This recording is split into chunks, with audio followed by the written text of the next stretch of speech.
Good morning बंधुरा আমি এখন চলে এসেছি আমার বাগানে। তো আমার বাগানে দেখতে পাচ্ছেন ঢেঁড়স গাছগুলো কত বড় বড় হয়েছে। ঢেঁড়স গাছগুলো যেমন বড় হয়েছে ফলও তেমন কিন্তু দিচ্ছে, অর্থাৎ ঢেঁড়স কিন্তু ভালোই হচ্ছে, এটা অস্বীকার নয়। তো আপনারা দেখতে পাচ্ছেন যখন খাবারের মেনু আমি আপনাদের সাথে শেয়ার করছি, আপনারা দেখতে পাচ্ছেন ঢেঁড়স আছে আর কিন্তু লাউ শাকও আছে। এই যে ঢেঁড়সগুলো বড় বড় হয়ে গেছে দেখুন, এই দেখুন তুলে নিলাম। এটা আমাদের সঙ্গে শেয়ার করা হয়নি, কালকে তুলেছিলাম, আজকে দেখি আবার বড় হয়ে গেছে। কালকে কিছু তুলেছিলাম। আর আরেক দাদা ভাই আমার হচ্ছে গিয়ে তারা সে কমেন্ট করবে তোমার কি সব দিন লাউ শাকের ঝোল ভাই। তো কি করবো, এই দেখুন লাউ শাক এখানে কত হয়ে আছে আপনারা দেখতে পাচ্ছেন।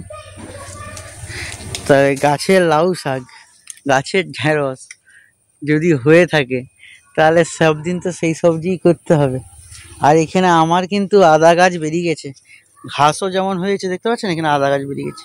আর এখানে ঘাসও কেমন হয়েছে, এই ঘাসগুলো আমাকে তুলতে হবে। কিন্তু কালকে আমি এইখানটা পরিষ্কার করছিলাম, আমাকে এমন জঁক ধরেছিল কি বলবো। আর ওই জন্য ভয় ভয় লাগছে আমাকে, আমাকে ভয় ভয় লাগছে। ওই জন্য আমি কাবেরীকে বলছি তুমি সঙ্গে সঙ্গে এসো।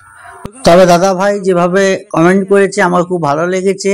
তো আপনারা এরকম ভাবে আমার ভিডিওতে প্রত্যহ যে আপনারা সম্পূর্ণ ভিডিওগুলো দেখেন বা ছবি যে পোস্ট করেন আপনারা দেখেন, তাতে অসংখ্য ধন্যবাদ আপনাদের। আপনাদের এই যে কমেন্ট আমার খুব ভালো লাগে এবং আমি এই জন্যই আজকে আপনার মানে কমেন্টটা আমি আমার চ্যানেলে দিলাম। তো এইভাবেই আপনারা পাশে থাকবেন প্রতিনিয়ত। এখানে আমি কলমি শাক লাগিয়েছিলাম আর এখানে হচ্ছে গিয়ে তোমার মূলা শাক লাগিয়েছিলাম। তো এইখানে মূলা শাকগুলো নষ্টই হয়ে গেছে, বৃষ্টিতে ওখানে মূলা শাক থাকে আপনারাই বলুন। এই যে এইগুলো পাওয়া গেছে আজকে, খুব একটা বেশি নয়, তার মধ্যে একটা বুড়া, এটা বুড়া হয়ে গেছে। তো লাউ শাক তুলে এলাম, এবারে এখানটা গোছ করতে হবে। এটা এত বৃষ্টি হয়েছে এটা উল্টে যাচ্ছে। এই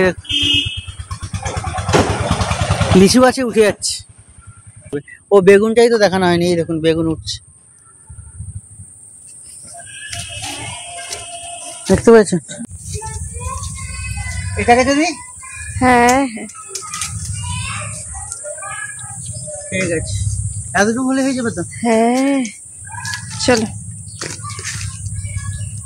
এই দেখুন বন্ধুরা ঠেকাতে করে গাছের সবজি তুলে নেওয়া হয়েছে। ঠিক আছে, এইটুকু আজকে শেয়ার করলাম। সবাই ভালো থাকুন, সুস্থ থাকুন, আবার পরে অন্য কোনো ভাবে আপনাদের সাথে দেখা হবে। ঠিক আছে, চলো।